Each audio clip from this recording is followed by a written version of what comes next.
And we are live. Adam, can you hear me? Sure, can hear you. We are taking a trip all the way to Tel Aviv today. And welcome everyone back to Pride in the Living Room Jewmos edition. So a quick reminder, Pride in the Living Room was founded by the Israeli LGBT task force, Agudah, in memory of the 2009 Tel Aviv Gay Center shooting and the Pride Parade stabbing in Jerusalem in 2015. And the project arose from the need to share LGBT Jewish stories from around the world. And I've been inspired to bring this idea back to my own organization, Jewmos, in Melbourne. And it's my pleasure to welcome Adam to the stage. The floor is yours. Pleasure to be here. Hi.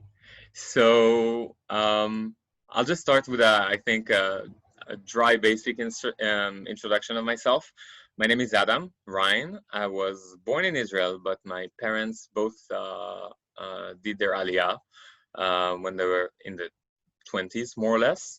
My father made his aliyah from Iran, so Persian and all the typical, I would say, if you're Persian and you're watching it, or I guess you can relate, more of a traditional kind of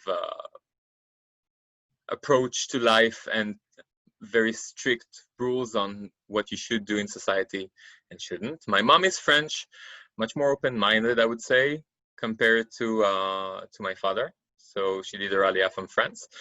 And I grew up in a kind of a multicultural environment, I would say, having two cultures within my family, and obviously in Israel we are all kind of mixed, coming from many different regions and places around the world and different Jewish communities, which is something that I do appreciate in Israel. It makes it quite interesting.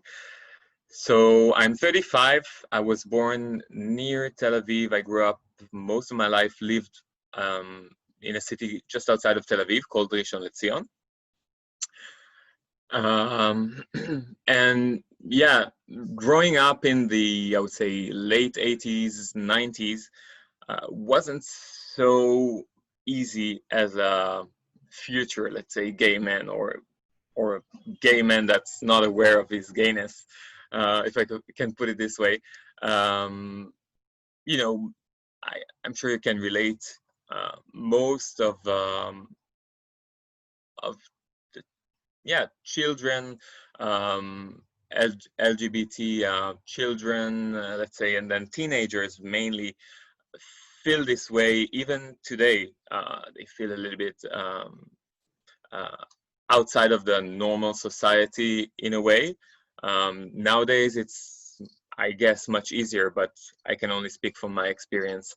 The internet has just started, so like the access to the internet was kind of a new thing. Although we're quite technological in Israel, it wasn't really obvious to have the internet and the access to the internet at home. I guess I was around maybe 11, 12 years old when I had a computer that is connected to the internet. And also the sites and the information you can have was quite limited. So for me, I grew up and I was bullied for different reasons as a child and as a teenager, mainly because of the glasses I used to have, the weight, and basically, kids can be quite cruel, so they would always find a reason, even if you're perfect and amazing, to pick up on you if they feel the need to. Lucky for me, my mom always taught me to kind of stay strong, stay protected, and know what I'm worth. So I was always able to kind of fight back without violence, but just using my sleek tongue, let's say, and just put my sting as a typical Scorpio, put my sting and basically explode any attempt and any attempt to bully me. It didn't always work, but that was kind of I would say my childhood experience. I obviously did have friends, mainly girlfriends around my age, and we weren't aware of gay, lesbians, or any aspect of the community at all. So the media didn't really cover it. The only examples we used to have is of the extremely feminized gay men as in the entertainment, on TV or in the theater. So it was always like the typical kind of losing the word. How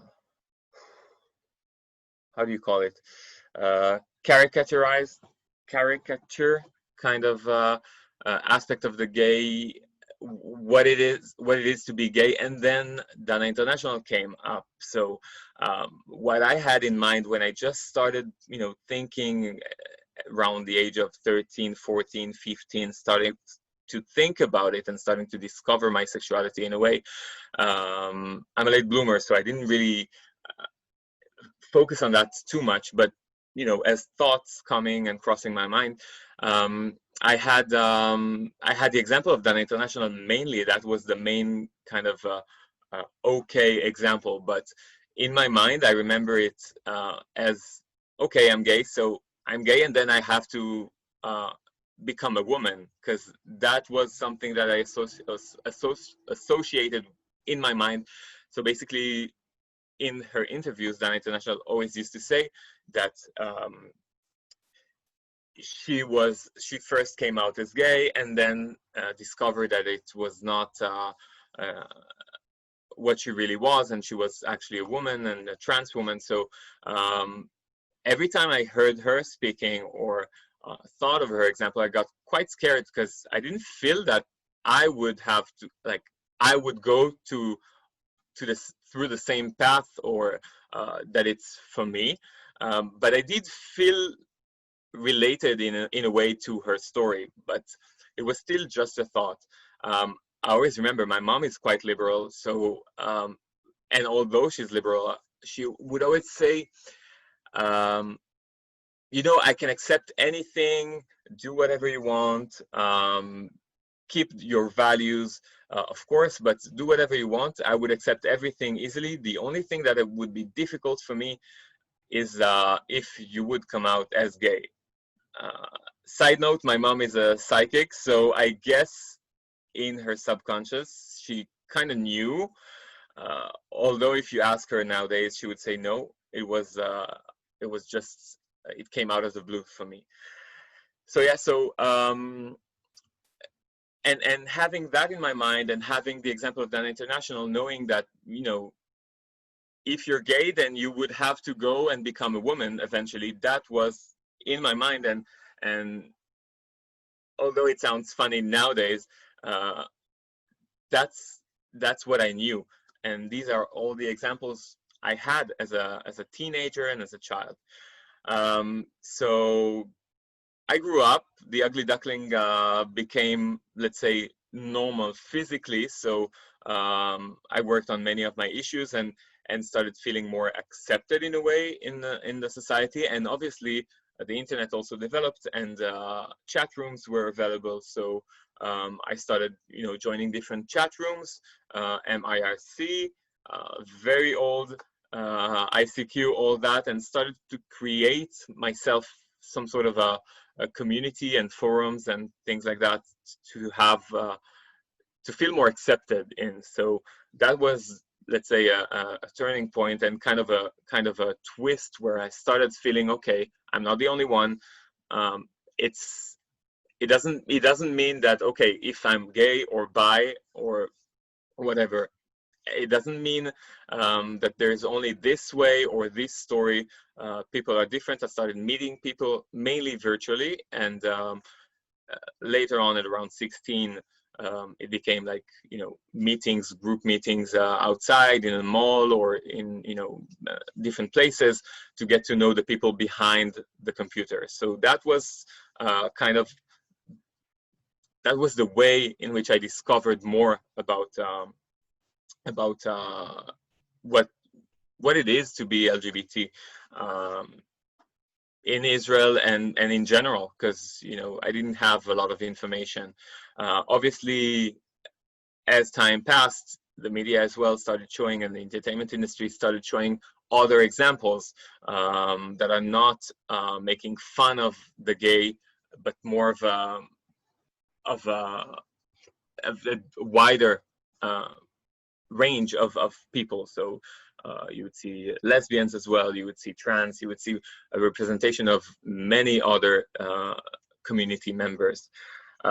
I guess also now, looking back in time, I guess one of the reasons why I was bullied was also, well, it was kind of a cultural thing, because I was more polite and more reserved in a way. I was still direct as Israelis, or what you would think of an Israeli. I would still say whatever's on my mind, but my mom being French and having like this kind of a European cultural thing of saying thank you, please, these were things that were completely out of the equation for the typical Israeli, especially back then. People were rude or not exposed or not really aware of the need to say these like kind of politeness things. And so that was one aspect of why I was bullied.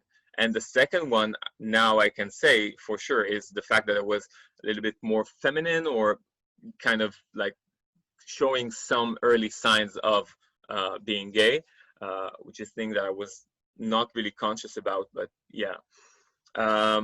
So yeah, growing up into these communities, I started to see other friends. I had two close friends, and they both came out to me. One a girlfriend, and she was my best friend back then in high school, and the other one was a childhood friend that we kind of lost contact. He was he's younger than me, 1 year younger than me, but we always studied in the same school, so I always knew who he was. We always said hi, but we started getting closer at around early, yeah, I would say around the age of 15, kind of. We started getting closer. So that was the men friend and the girlfriend, and they both kind of started sharing with me their thoughts, their feelings. The girl, Merav, said that she felt attracted. I knew she had a best friend from another school, and she mentioned, but it was not super clear, that she was attracted to women, or that she finds women sexy. So that was kind of the early signs on her side. And then my best friend became my best friend. Oran also told me his story, and that he has some thoughts, but he's not really sure. And I came out to them. Eventually, it came out to be, and that's a funny thing. Our neighborhood produced, and I say produced in this way because it's funny. In pretty much every building of the neighborhood, we had about 30 buildings, like 30 apartment buildings in the neighborhood. Pretty much in each building, we had one or two gay, lesbians per building. So it was really funny. We just had a joke saying that this neighborhood is the gay neighborhood of Rishon. And we started having like some connections, obviously different ages. So when you're in high school, you know, even 1 year of the difference is major. 1 year is not so major, but if you have someone that is 2 years older than you, then it's not, you would not hang out with this person necessarily. So you'd stay with people around your age. But we had kind of a small community in this neighborhood. Then one of my friends mentioned that IGI, the LGBTQ support group in Israel for teens. I'm not sure exactly what it stands for. Irgun Noar Ge'eh. That was back then the meaning. That they opened a group in our neighborhood. So we didn't have to go to the other side of the city. It was a small group, basically meeting group once a week. I can't remember the full details, but I just remember that there was no specific topic. Sometimes they were, but it just started. And I joined, I think it was the third meeting of this group. Slowly the group grew and moved to the center of the city, accepting more and more members. So I was there for about 2 years, and I think that had a lot of, gave me a lot of confidence. I've met many other people that were normal to me, because again, most of the examples, even though it started to change of what it is to be gay, were kind of sad, were related to HIV, you know, all the stigmas that you can have, or to parties, or to drugs. So that was, you know, in the back of my mind, and I didn't want to take part in all of that, and I didn't feel really related. But then joining this group, I started seeing other people that are just like me, obviously different, but with the same kind of state of mind and same views of the world as I had. So that gave me some sort of a comfort. I saw that many people that I knew, even I didn't know that they were gay or bi or lesbians, but people that I knew basically joined these groups, and yeah, and it created some friendships and relationships, and it allowed me to accept myself, which is obviously the first step of the way. Then, you know, once I accepted myself, I didn't really feel the need. Sounds maybe egoistic, but it was the reality. Back then, I know today it's really different, but back then it felt kind of like a support group. It was fun to be and take part in it, and it did help me, but I didn't feel the need to stay longer. And also there was some sort of an age restriction for the group I was in. They didn't have a wide range. It was really the early stages of this organization, especially in my city. And yeah, and I kept going with basically a few friends that I met in this group, or a few friends that I already knew that came out to me as gay, and I came out to them as gay. And yeah, that was I would say the late teens. There's another twist in my story, which is, well, the story is quite dramatic, so I'll try to simplify it. In Israel, the military service, as you probably know, is mandatory. So since I was born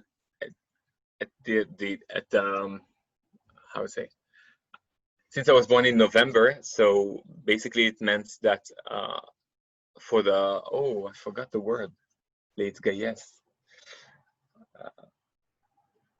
That would start, well, I'll just simplify it because I can't find the words today for some reason. Since I was born in November, it meant that I would start my military service in around March of the next year.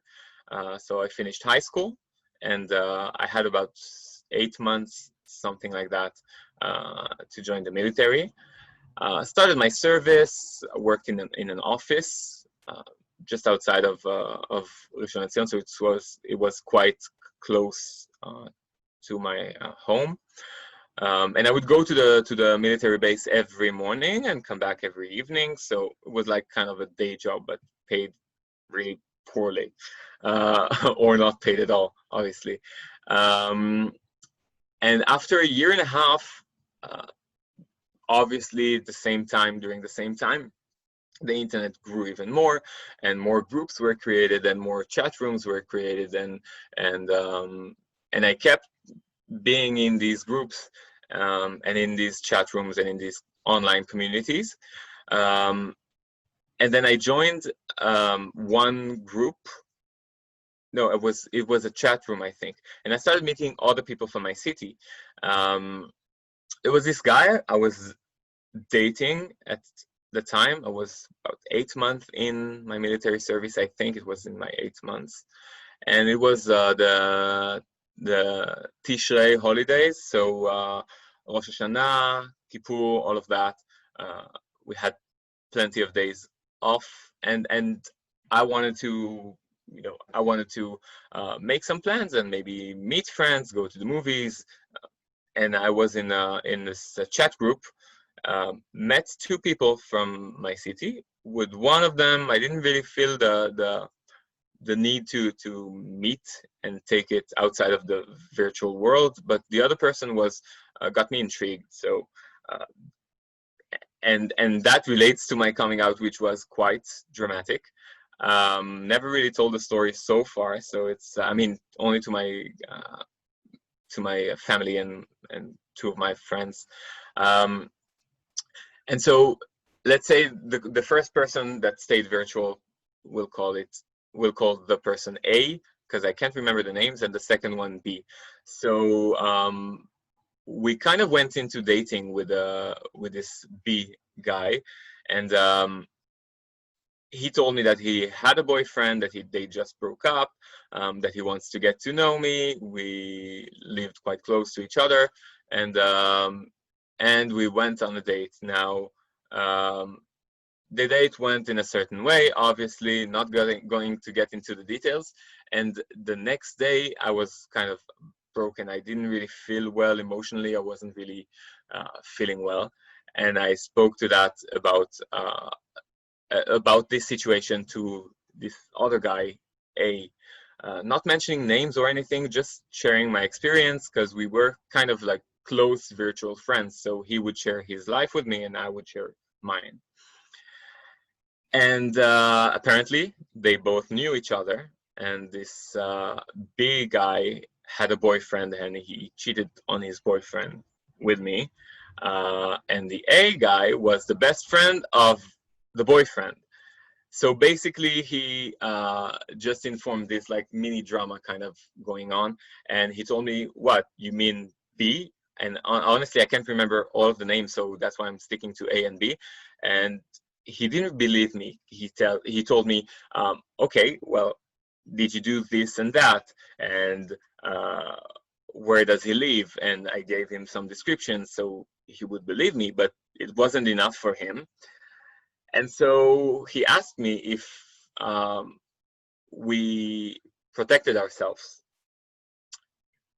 And my answer was no. It was the first time I didn't really protect myself in an intimate situation. And then he said, well, he's HIV positive. And so not being able at the age of 18 and something to carry this major drama, just by myself, I started burst into crying and basically screaming. It was the computer was in the living room back then, so my mom was just there, and she saw that, and I basically collapsed. Like, now, this whole scene, like the 3 following months, I just have them as blank. I can't remember more than like some images or very short visuals of situations. And so I couldn't carry this with me. Obviously, I knew I made a mistake, just as a mistake, and for me it was the end of the world. Now, okay, so now I'm HIV positive. That's what I thought. Lucky for me, I was quite smart, and I'm still very curious in my life. I tend to look into many different things. I'm interested in many subjects, and there was a show on TV that's basically it was a specific channel for the teens and late teens, or let's say early young adults, that spoke about different things and sexuality, and it was kind of a talk show that I used to watch. And then I heard about this post-exposure treatment, that it exists and that I could have it just to protect myself. And so immediately I was in the military. So when you're in the military, you had to, now it started to change, but you had to use only the military medical services. So you were not allowed to go to your regular doctor. You were not allowed to use the regular kind of services you used to use as an individual. Since you're in the army, you have to use only the military services, and only specific hospitals work with the army and things like that. It was Friday, I think it was, yeah, it was a Friday, October 2nd. So, but now I'll have to put it into, put the puzzle together. But it was a Friday, and obviously Shabbat was going to start. We don't really keep kosher at home, or we're not super strict and religious, but it just means that, you know, accessibility to the medical services would be limited. And once about an hour, 2 hours after, you know, I started kind of getting back my breath, and my mom and my dad were able to kind of, okay, speak logically. I just told them that I know that there's some sort of a treatment, and that I need to get it right now. I had a friend back then, another friend from the army, who came with me to the hospital and with my father. And so he took me to one medical center, and they were able to redirect me to the hospital that worked with the army. I knew that I had 72 hours, so that was basically a race against time. It was and the earlier you take it, the better the results can be. And so we went to the other hospital. They saw that I was in a, I would say, bad situation, emotional situation. So I've met a psychiatrist, and I met a doctor, an ER doctor. They gave me just a half of a Valium pill just to relax, because I wasn't able to control myself. I couldn't really walk. I was like really in a bad mental situation. Traumatized. In my mind, it was the end of my life basically coming soon. And obviously nowadays we have ways, and the medical, you know, industry has ways to make the HIV just as a basically something you can live with, that would not really affect your life. But back then it was it meant taking about around 30 pills a day or something like that, and having the life shortened. So I was really in a bad emotional and mental state for a few days. And then I met the doctor. They gave me the first treatment, but I knew I had to take it for a month. I had to go to different doctors. Anyway, long story short, I was able to get this special kind of treatment, something that the military actually wasn't really used to having. So I had to go to a specific location, a specific military base with a specific permit, just so I can get the prescription, and I can get this medication for the whole month. Another thing is that, you know, tests, HIV tests were kind of slow. It took back then around 3 months for in order to get like a good result, and a result you can trust. And so during these 3 months, I was basically just off. So I only remember the 2 blood tests I did, just, you know, until I was sure that it was behind me. But I cannot remember much from this situation. That made me live this whole experience and some other things. I had a friend from the military base around the same time, worked in another office. He was so excited. He was just positioned in our office, in our team, and a few days later he died in a terrorist attack, just waiting for his bus. It was not a super close friend, but obviously close enough for me to be devastated by this. And then my own personal experience with the drama I was undergoing. And I wasn't able to deal with all of that. I asked basically to see a therapist and a psychiatrist eventually. And I left the army after 8 months. It was just too much for me. The 3 months went by. The results obviously were negative, so I was relieved. a few years went by. I'm jumping really forward in time. And then just before Kippur, which is, I guess most of you watching know, but if you don't know, then just before Kippur, you tend to ask forgiveness from your friends or your relatives or people you might have hurt in the last year, during the last year, because God can forgive you for your sins, you know, towards God, or just not keeping his, let's say, laws and orders, but he can't forgive you for things you've done to other people. So I got a call from this A guy. Now, A guy was the guy who was the best friend of the boyfriend, basically, of B. B cheated on his boyfriend with me, and this whole situation started from there. And he told me, "You remember me? I'm A guy," and he started like reminding me a bit. And I said yes. He told me, "You know, I'm calling you. I guess you know why I'm calling you." I said, "Well, I'm not so sure. I guess I have an idea, but I'm not sure why you're calling me and why now."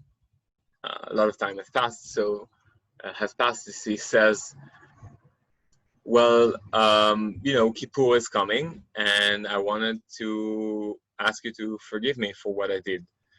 I was like, "What? What do you mean by that?" And he said, "Well, remember that you told me that that you went out with this guy, and I was the best friend of his boyfriend." I was like, "Yeah, okay. So what about it?" It was like, "Remember I told you that he was HIV positive?" I was like, "Yes, I can't forget that." So he was like, "Okay, then it was just a lie. I wanted to test you and see your reaction." And so, yeah. And so I told him, "Oh, well, okay, if you're doing it just because you want me to forgive you and you ask for it, then, well, whatever. But know that what you did, you know, has some really, really bad energy. I understand that you want forgiveness, but I won't really be able to fully forgive you, to be honest, as much as I might want to, because it really changed my life and made a lot of mess. Just these few words you said completely smashed down whatever I was starting to build back then." And so that's basically it. I guess that's one of the reasons why this whole situation, why I'm single nowadays. There's a lot of reasons, but I kept on, you know, living my life thinking that we didn't do anything. But then I started seeing that everything I did, every step I took, I always came back to the same starting point. Like I was never really able to grow as I wanted. It was really painful, and I couldn't really put the finger on the source of why I keep going back. Like I do one step forward and two backwards, and that's the way I move along my life. Until around the age of 30, I basically realized that I was in complete denial of this impact of this situation. I lost trust in people. Even though, you know, the mind and the logic says, well, it was just one situation, a stupid person. You could have met other stupid persons in your life, or some people meet them in later stages. It did build me in a way. It did make me smarter about who I'm bringing into my life. It did make me stronger in a way, because obviously if you're able to beat such an obstacle, which is a major obstacle, at least for me, if you're sensitive, then it is, then it means you're strong. But it took me some time to put the finger on the source of this pain, and then basically to start healing from that. That's, I guess, basically it. I was always drawn to different job positions or environments that were kind of gay. So I was able to get accepted and hired as a flight attendant for the Israeli airline, El Al. Worked for 4 years as a flight attendant, which in a way kind of helped me meet more people and many other types of people, while still keeping me yeah, close to this kind of safe gay environment. Not always safe, but a community within work that I could relate to, obviously. Then I met many people, obviously, through work. You know, you start your flight, each flight it's another crew. You start your flight, you have a 12-hour flight to New York. You start your flight not knowing anyone, but by the end of the first leg to New York, you just have at least one or two or three friends, because you're bored. It's a night flight and you get to talk to people, and that made me have let's say create new friends, or open up kind of to new experiences, meet and get to know better many different cultures. I was able to travel so many places. It opened my appetite, and then since then I kind of worked on and off in various places around the world. I never really felt that I fully belonged to Israel. I still don't feel fully Israeli. There's so many things that I do love about this country and culture, and there's so many things that I can't stand. And so I was always kind of in between. So this job of being a flight attendant was really helping me, having just a taste of Israel and then going to New York, having just a taste of Israel, going to Asia somewhere. So it was refreshing, and it kept my energies really, really high. Since my mom is French and I do have nationality and I do speak French, I was able to then, after I finished working for El Al, I was able to go and work overseas, mainly in Spain and London and Belgium. So, and it kept opening my appetite for just like getting to know many other cultures. So I did that for a little while, and yeah, I was never really set in one place, to basically sum it up until the last couple of years. And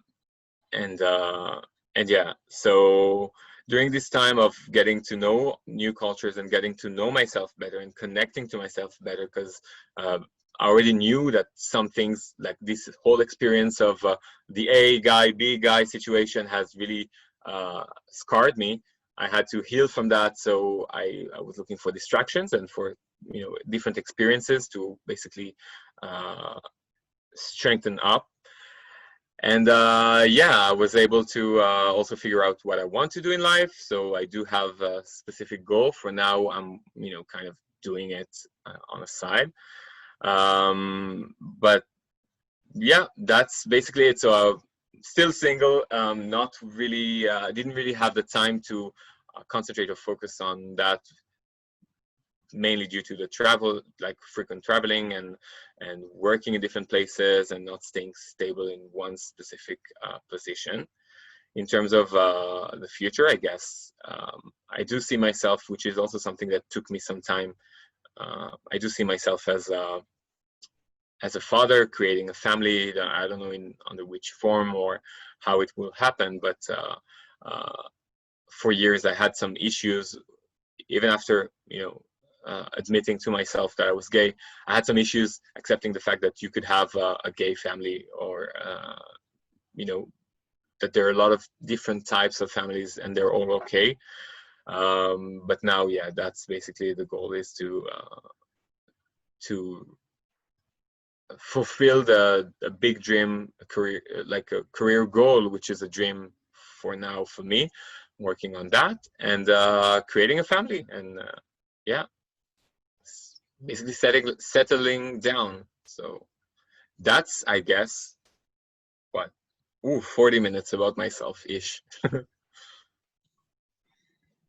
Thank you so much, Adam, for sharing your really meaningful story. I think it's really powerful. You know, there are many people watching this who have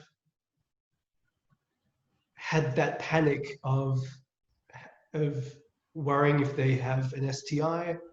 There are many people out there who I've interviewed even who currently live with HIV. And it's really meaningful to hear your perspective, and specifically the how someone's, I mean, the A man, B man story really emphasizes to me how some of the trauma and some of the anxiety within the gay community can manifest by being toxic to somebody else. And that person, A man, was upset, they lied to you, and that had a huge effect. A couple of words had an effect that lasted months. So I think it's Years. years. It's a beautiful demonstration of how important it is for our community to heal, because otherwise anxiety gets passed back and forth. So thank you for sharing. Exactly. And I guess it's important for us, especially, you know, this whole COVID-19 situation has made us, if we're smart enough, the world, to realize that we depend on each other. Basically, just a tiny little thing can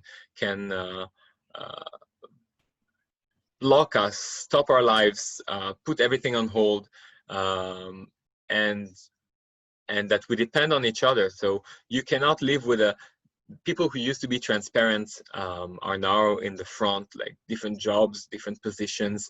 You never really paid attention to the cleaning lady in your like the office building you work in, or you never really paid attention, or you might have paid attention and just said hi, but you didn't really think more about them. But you know, each kind of person with the uniqueness and the role in life, whether it's a job or whether it's like a spiritual or social role that this person has for you, each person can create a major impact on your life and on your community, and on your country. Like, we're all dependent on each other. Like, we can be independent and choose things, but we have to cooperate. And I guess if you come from a more of a positive perspective to life, that sounds cheesy, but that's true eventually. And people, I think, wake up to this more and more in the last couple of years, and see that, you know, we have to collaborate, we have to do things. So I hope not only my personal story, I hope that not only my personal story, but also this whole situation that we're living in, which is traumatizing for now, but will teach us some lessons and will help us grow much more. So, yeah. Thank you again, Adam, for being here with us. Thanks for and having sharing me. your story for Pride in the Living Room. Before we head off, do you have any final thoughts? No, all I can say is wish you good luck, and I can't wait to hear other people's stories. I'm quite curious to see and hear and experience through other people's eyes their lives or their thoughts, or yeah, expand my perspective. So yeah, I wish you a lot of luck in this project, and I can't wait to see some other people's stories, hear them, and get to know more about, yeah, other people, other gay or LGBTQ members from around the world. I mean, yeah, always interesting. Here's to sharing our story in this moment and many more moments in the future. Thank you, Adam. Thank you. Thanks, Jared.